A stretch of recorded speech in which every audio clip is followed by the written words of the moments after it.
What's happening everyone, TomGorian here and welcome back to episode 27 of the F1 23 Haas To Glory. In today's episode of the Haas To Glory, we are close to the end of Season 2 of the F1 23 Drive Career Mode series, and we are here in Texas for the United States Grand Prix. It's not Las Vegas, it's COTA, the Circuit of the Americas. Check out the previous episode if you haven't already. Check out the playlist to follow everything that's happened up until this point, and subscribe to the channel for more F1 23 Career Mode content. We've only got 3 races left. Today we're going to go at Texas, then the following episodes it's Brazil, and then Portugal for the finale. As you can see, we are in a three-way championship fight with both Red Bulls, and we are 27 points ahead of Sergio Perez with only 3 races to go, and I think the permutations are right. If Sergio DNFs and we win, that means we will be officially Drivers' World Champion. So technically this is the first chance that we have of clinching the World Championship if everything goes our way today. However, because of the gap between the previous race and this race, not a lot has happened. We do get a marketing event. Who do you consider to be your rival for this year's championship? Max Verstappen is closer in the driver standings, so I do go with Max Verstappen. So we've got 3 races to go, and hopefully we can try and close this championship out as best as we can. We haven't got any time for upgrades. We're going to take a grid penalty for the race. However, it's a sprint race, so let's do this. Welcome to today's sprint. This is shaping up another fantastic weekend.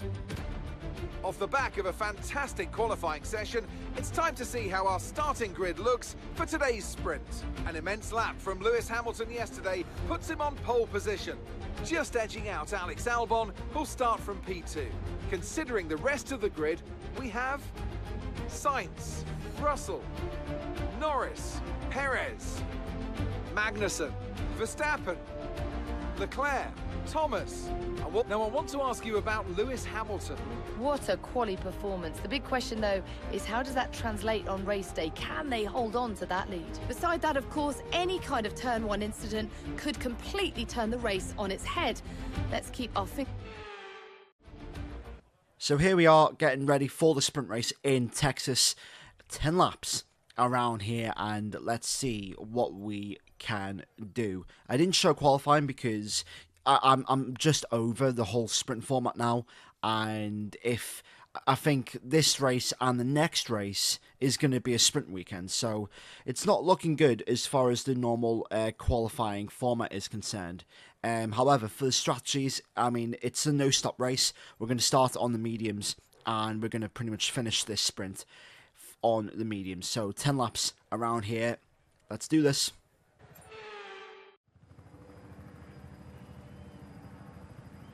Here we go then. The formation lap is underway ahead of today's sprint.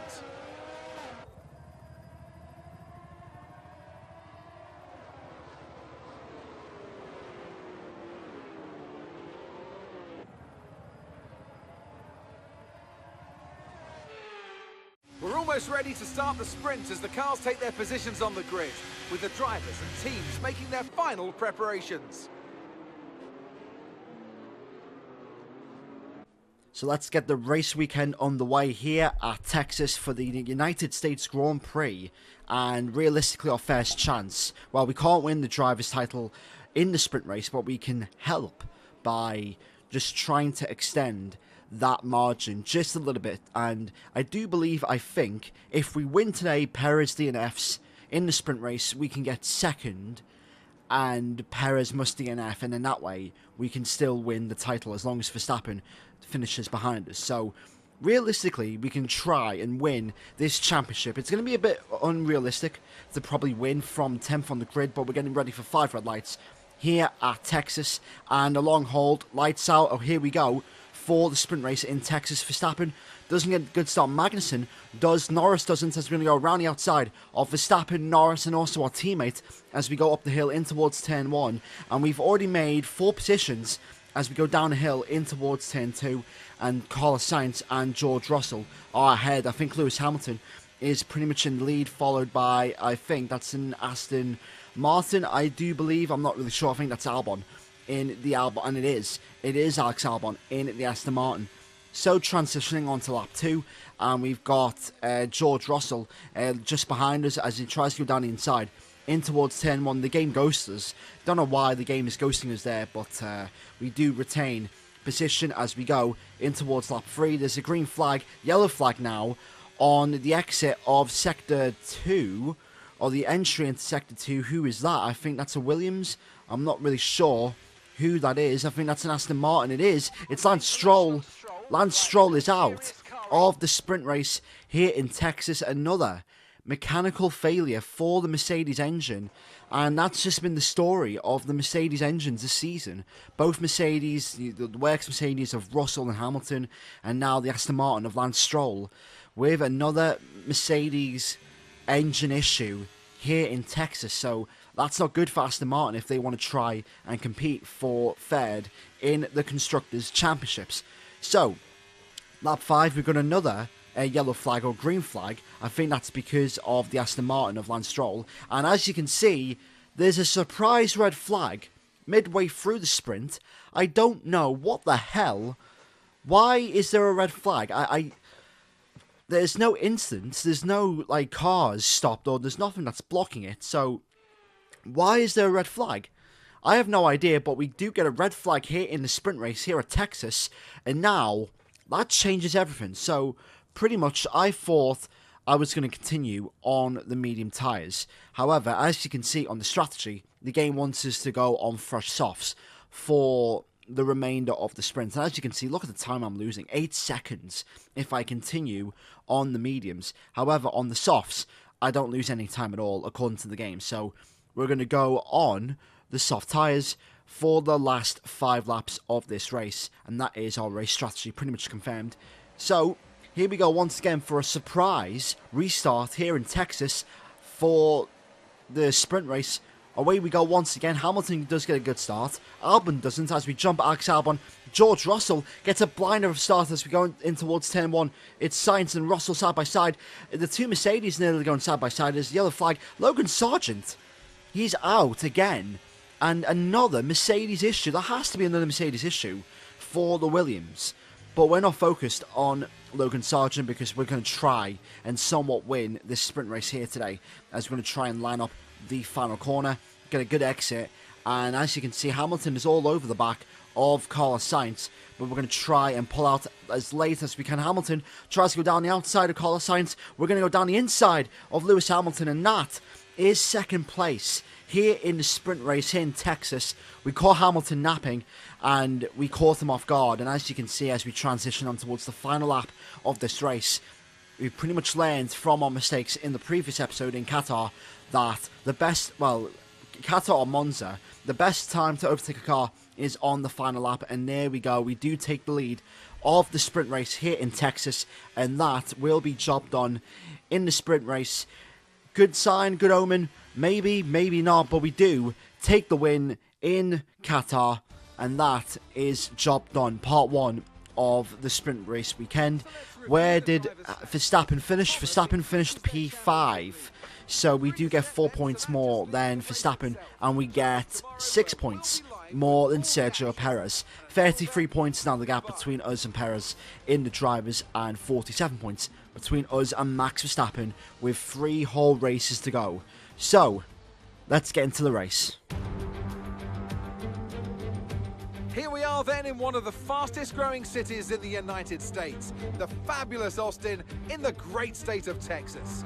The circuit itself, 14 miles southeast of the city centre, has been home to the US Grand Prix since 2012, the latest in a long list of iconic tracks to have that honour. It's the Circuit of the Americas then, situated 14 miles outside of the great city of Austin. This is a 3.6 mile lap with 20 corners, 10 to the left and 10 to the right, and top speeds of around 200 miles per hour. Overtaking opportunities are available into turns 1 and 12, especially with that rear wing DRS wide open. So with the race not far away from starting, here's what today's grid rundown looks like.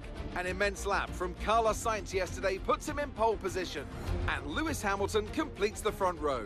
Looking down the rest of the grid, we have Russell, Verstappen, Albon, Perez, Magnussen, Joe, Bottas, Thomas, Ocon, Norris, Leclerc, Oscar Piastri, Liam Lawson, Sargent, Gasly, Stroll, De Vries and Yuki Tsunoda.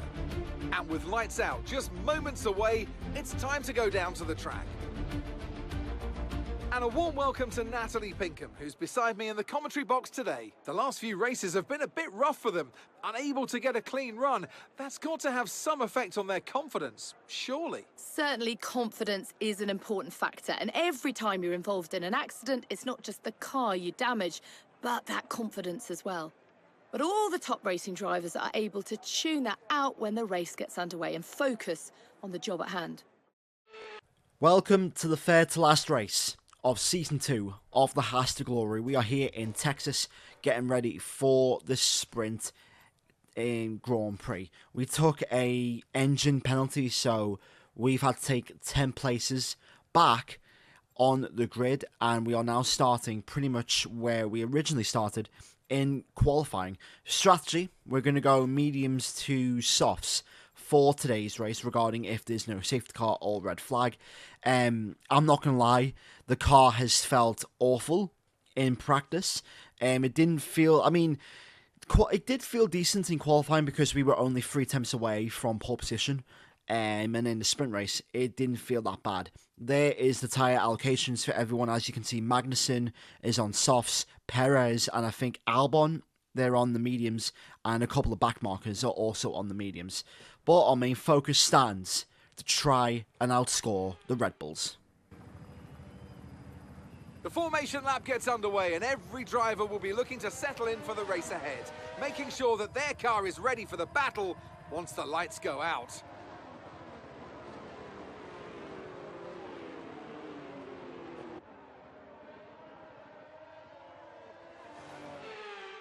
As the cars make their way back to the starting grid to form up and get ready for lights out, let's hope the race ahead today is a thrilling one that will go down as a memorable Grand Prix in the history books.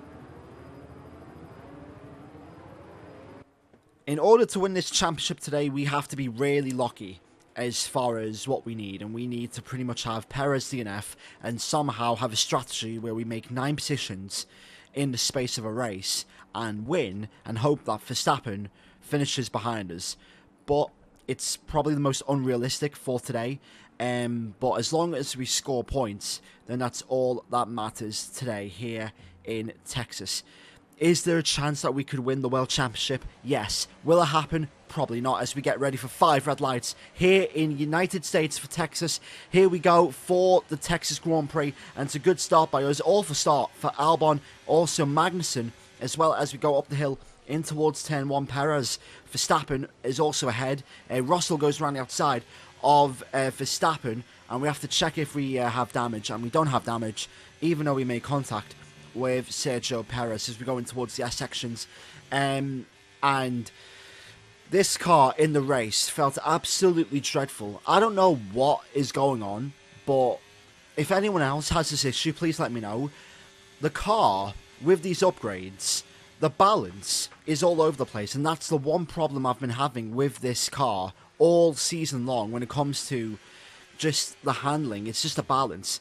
Inconsistent balance when it comes to, you know, understeer in slow speed corners like hairpins and then oversteer in high speed corners, and I can't fix it. I've tried, but for some reason I just can't seem to fix it, and it's more evident at this Grand Prix here today. And as you can see, we're already down in 8th place. We've got overtaken by Kevin Magnussen and also Alex Albon as we enter lap 11. There's a yellow flag. Charles Leclerc is out. Charles Leclerc is out of the United States Grand Prix, and it's another engine failure for the Ferrari team. And I know Charles Leclerc had an outside chance of winning the championship, but that is his championship done with only 2 more races to go until the end of the season. And look how much understeer I'm getting throughout that double left-hander. And as you can see, we have a safety car on the end of lap 11 here in Texas, and that forces us to come in and switch from the mediums to the hard tyres. Was this the right call? I mean, you could barely get 10 laps on the soft tyres around Texas, so the best bet was to go on to the hard tyres.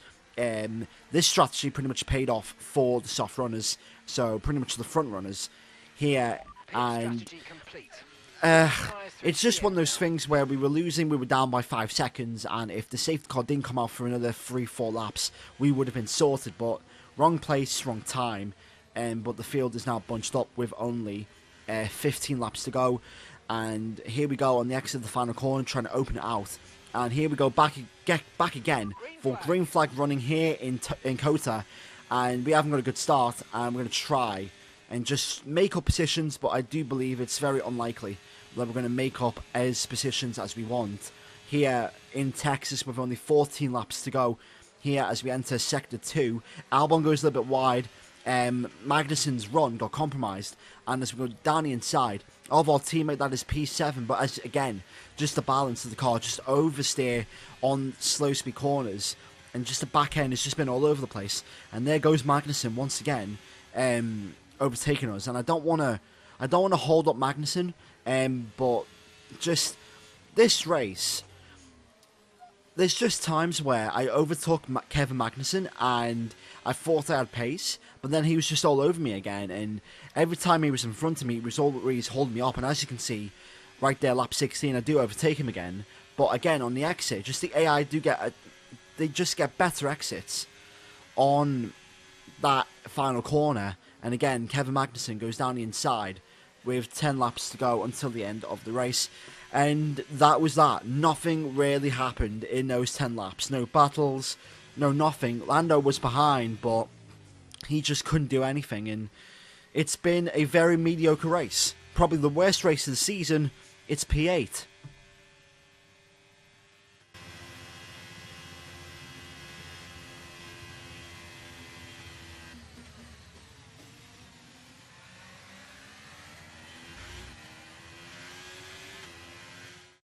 That's it for another Grand Prix and a fantastic win for Mercedes.